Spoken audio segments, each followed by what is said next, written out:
Hello. Welcome back to the continuing lecture uh, in return on investment. This is Dr. Jeff Holm. This is the fifth video, I believe, the fifth segment in this series. And in the last video, we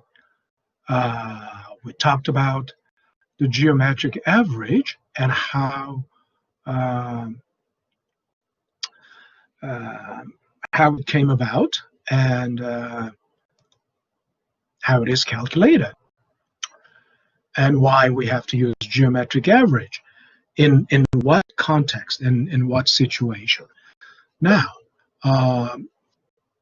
but I had to wrap up the video in a rather in a rush because the video the video has to be less than like 30 minutes. I mean, it can be longer than 30 minutes, but then it's really not manageable to, I have like 1 hour video, but it's really difficult to manage 1 hour video. The file size is huge, and then,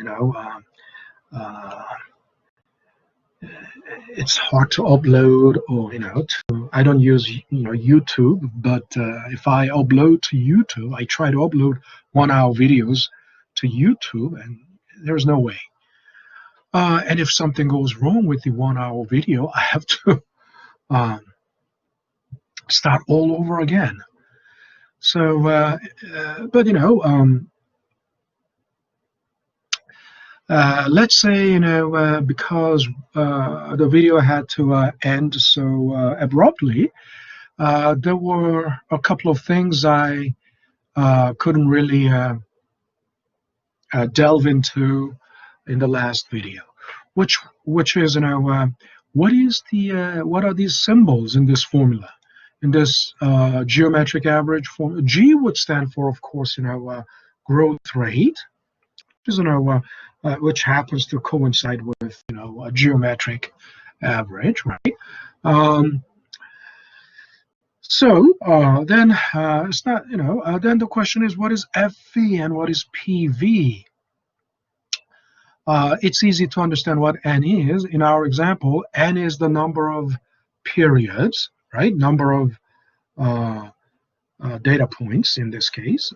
And, N means, any number, right? Now, FV is the future value. It stands for future value. PV stands for present value. Sometimes we can write it as P0. This can be P0, and this can be PN. Make sense? P0, in this case, is P11, right? This is P0, and this would be P11, right?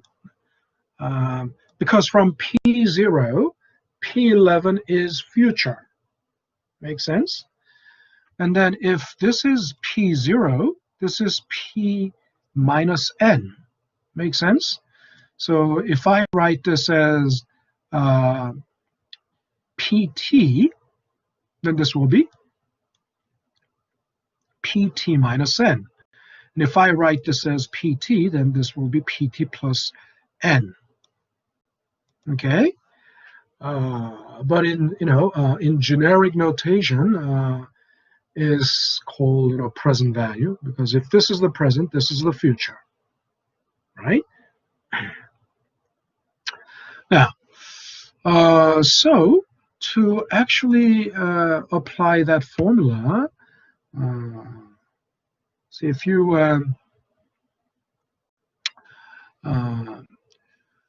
you can see the formula in the formula bar, but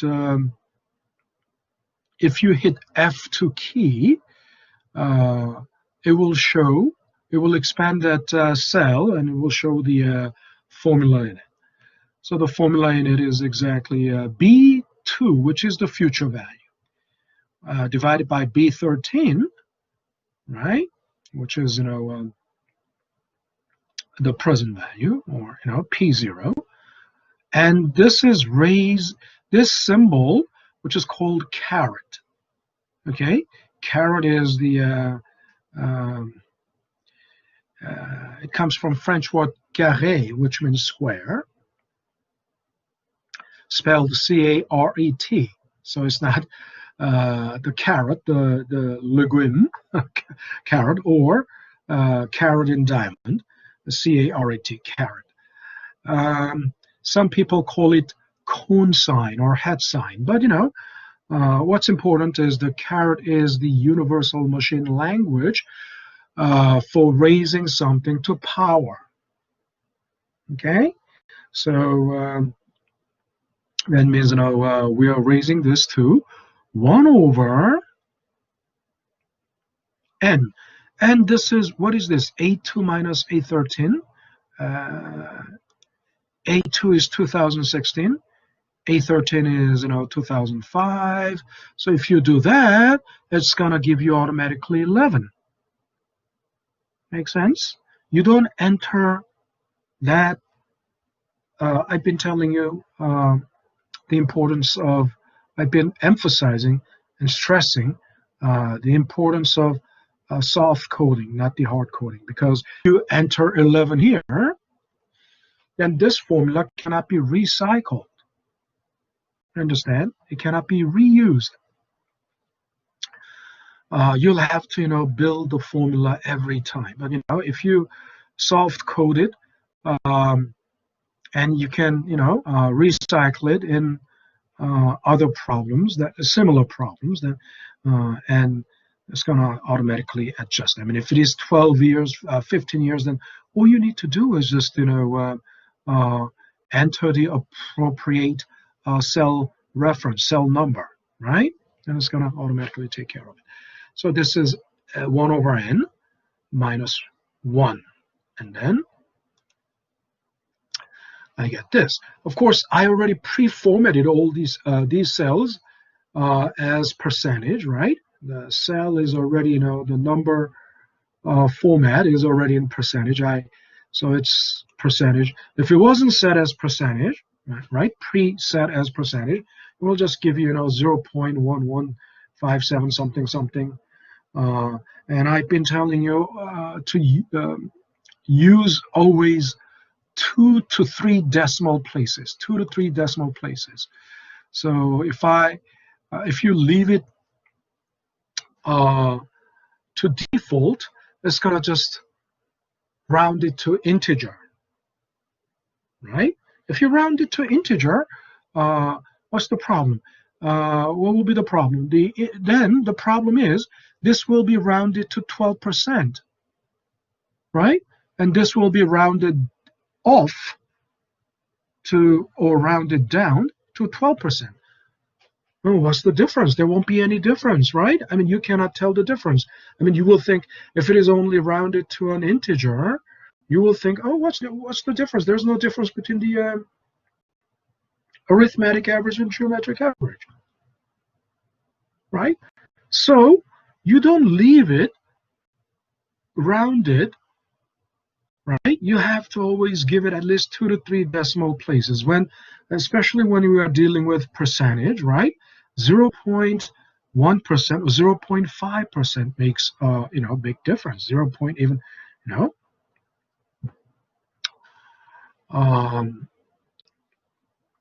so use that. If you click on this as increased decimal, if you click on this decrease decimal, you just increase decimal or decrease decimal to the desired level. Okay. Now, and I keep this will be stressed. There's I cannot stress this too much, because even after all this, a lot of students just being their forgetful selves, and then later just be careless about this. And the problem is, let me give you an example. The difference between 1.49%, think about it. the difference between 1.49% and 0.51%. Isn't that a significant difference? 0.51% and 1.49%. Why? Because the difference is almost 1%. Isn't that right? But when you leave it just rounded to an integer, they both get rounded to what? 1%. And people look at the surface, not, not the, this is the surface, right? Shallow, superficial surface. But if you look underneath it, really the deep structure beyond the surface, right? The deep structure is totally different, right? Okay? The deep structure is totally different. So, and people who just look at the surface, superficial, people who have just, and when you are young, you are superficial. When you're young, that's true. You just,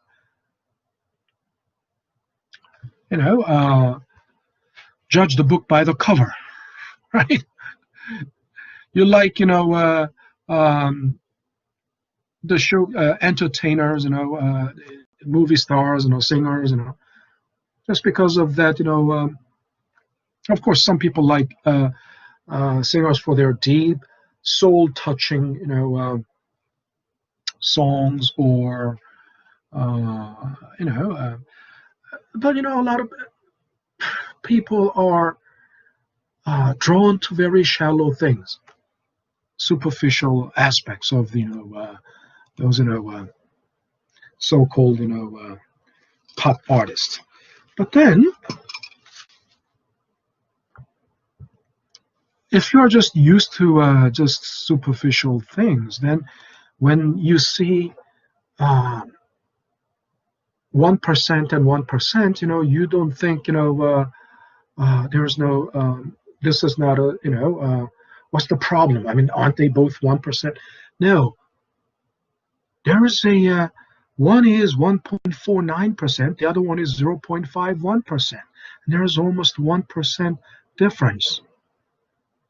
Right? Makes sense?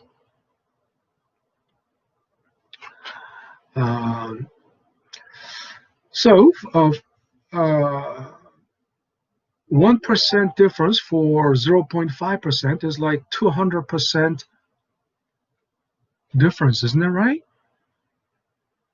From 0.5, I mean, to go from 0.5 to 1.5, what is that?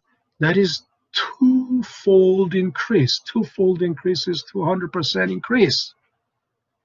Make sense? So that's the importance of the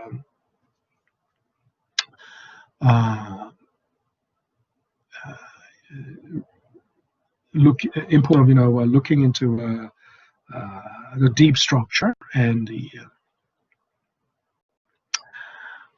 importance of not leaving it to default, right? As I said, in Excel, the default is integer, and you don't want that to happen. Now, next question is, what is this column then? I mean, this is growth rate, right? What is R? R is truly the return, rate of return. Now then, one question arises. Is there any, I mean, wasn't growth rate the return? Yes and no. Why? The growth rate is the return in scenario 1. Right? What was scenario 1? In scenario 1, remember, you just buy the house and use it as a residential home. In other words, you're not renting it out. So in scenario 1, there is only capital gains, right? As the house value changes, there will be only capital gains or capital loss. That's the only source of cash flow, right? When you sell it. Of course, this is only, until you sell it, this is just only paper gain, isn't it right? Gain on the paper, right? Paper gain. But when you sell it, right, then you truly realize annually these are paper gains, right? And then when you sell it, then you truly realize. And if you don't sell it, still, even if you don't sell it, still, this is, if you don't sell it, this is the paper gain over 11 years, right? Makes sense? But in scenario two, what's scenario two? You also rent it out, so there is rental income, the incidental income. So then, you remember, holding period return with cash flow was this, right? Because the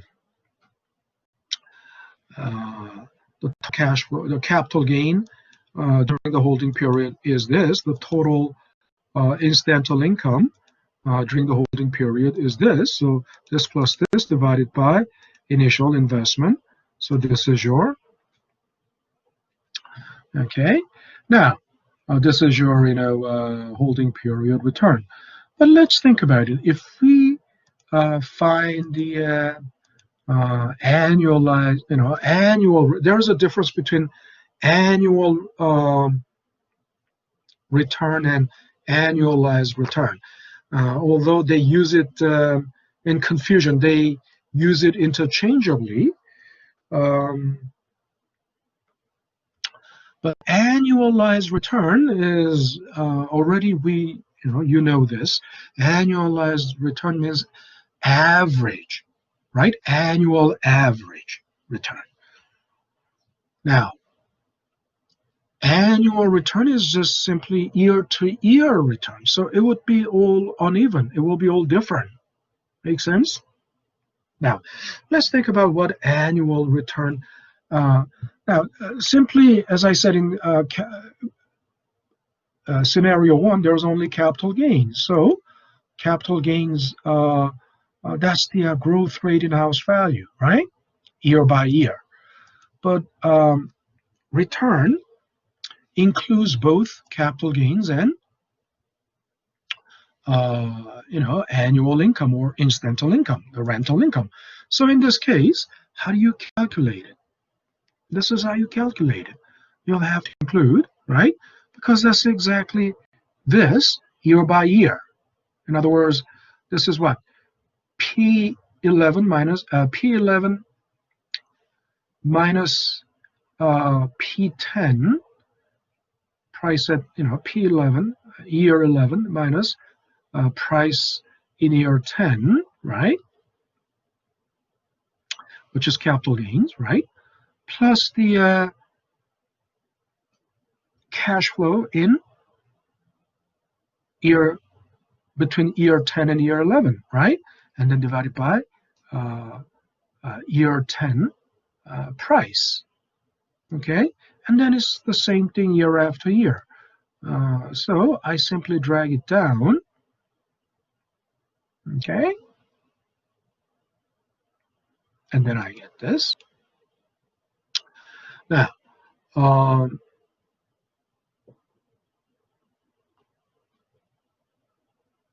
and the arithmetic average, this is simply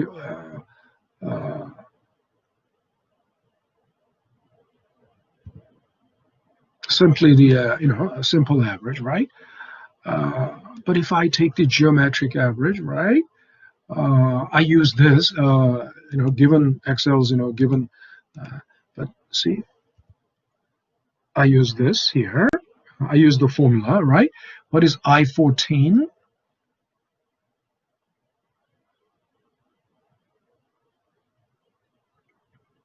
Oh, so it is, okay. So yes, let's do it this way. It's not a,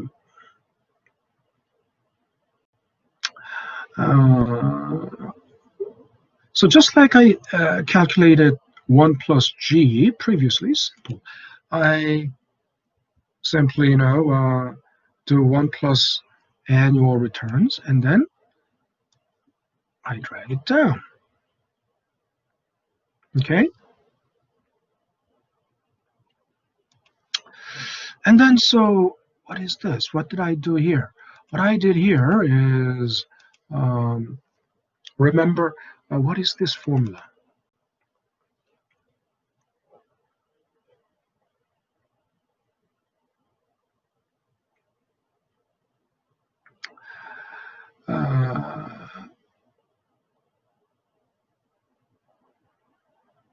It is like, you remember this formula is, let me switch to, okay, let me switch to the slide. No, that's not the slide I was. Where is the slide? Okay, here is the slide. So let me go to, let me switch to,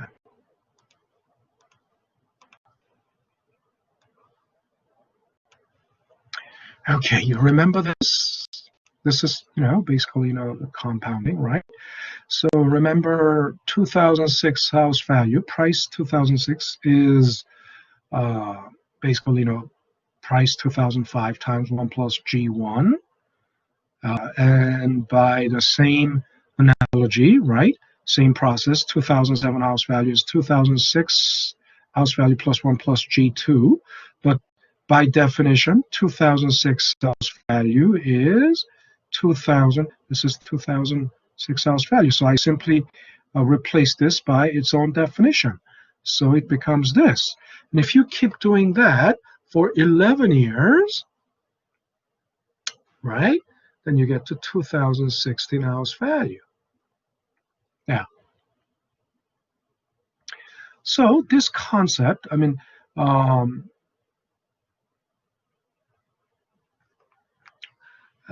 this concept is, basically what compounding is. And if you think about it, if we found, because every year growth rates are different, isn't it right? Because growth rate, it's uneven. Growth rates are uneven, right? But suppose we found the geometric average. Because it is average, right? Then it will be that, let's call that geometric average G, because it's the same number, average, right? If I can replace all these different growth rates simply by that average. So think about it. If I replace all of them by G, what will this become? It will become P 2005 times 1 plus G times 1 plus G times 1 plus G times 1 plus G, and it will go 11 times, right? It will go like, it will be multiplied 11 times. Then if you multiply 1 plus G 11 times, do you have to write it like that? We know better, right? If 1 plus G is multiplied 11 times, then the better way of writing it is 1 plus G raised to 11. 1 plus G raised to 11th power. Isn't it right? Yes.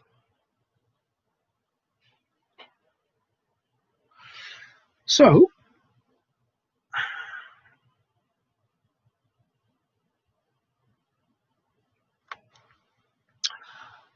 based on that concept, right? And let me go back to the Excel file. Okay. And let me switch to Excel. Now, this is a very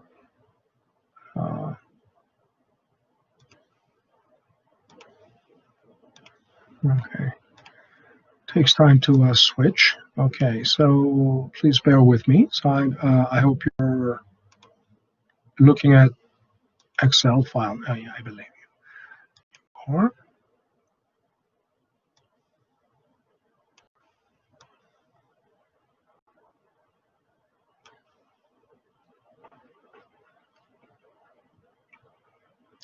so.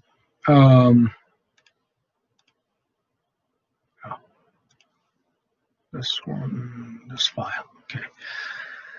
So basically, what I did was that concept here. But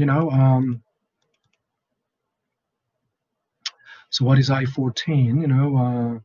I14 is like, if you multiply this by this, by this, by this, by this, by this, by this, by this, then that's I14. So if you look in I14, it's the product of all these terms, right? Product of I2 through I12. Okay, this times this times. So that means that's the future value, right? And then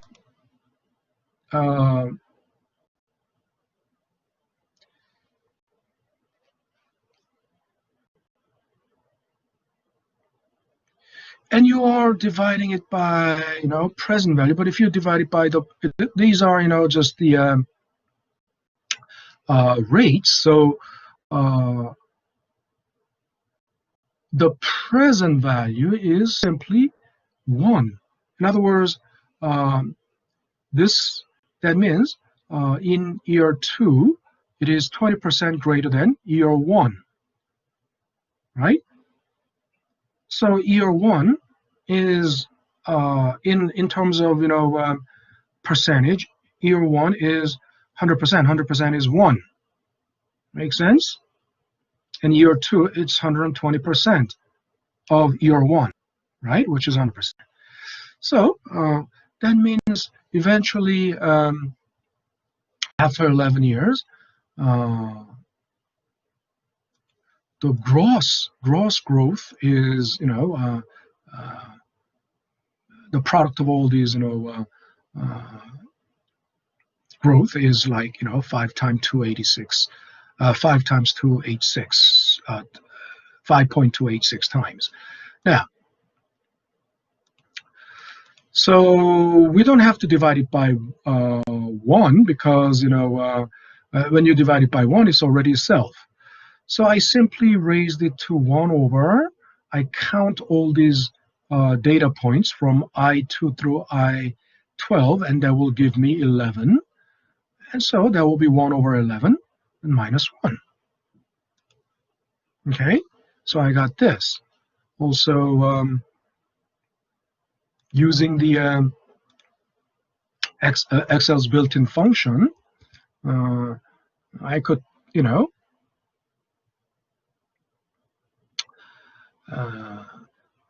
Excel's built-in function, but I don't want you to use this because at this point it's just unnecessary, and you will still because Excel's built-in function is only this, right? And to actually get the net return, you have to subtract 1. Okay, in other words, it's not like you have to still use your brain. You cannot just, it's not like, oh, we punch in this and then, voila, ta-ra. It's not like that, okay? You have to still have the full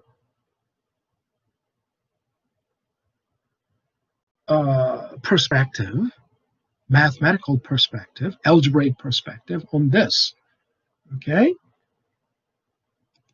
Now,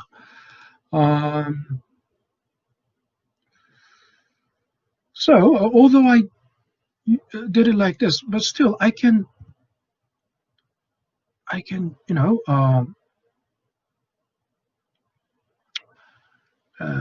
do it this way too, right? So in other words, let me try.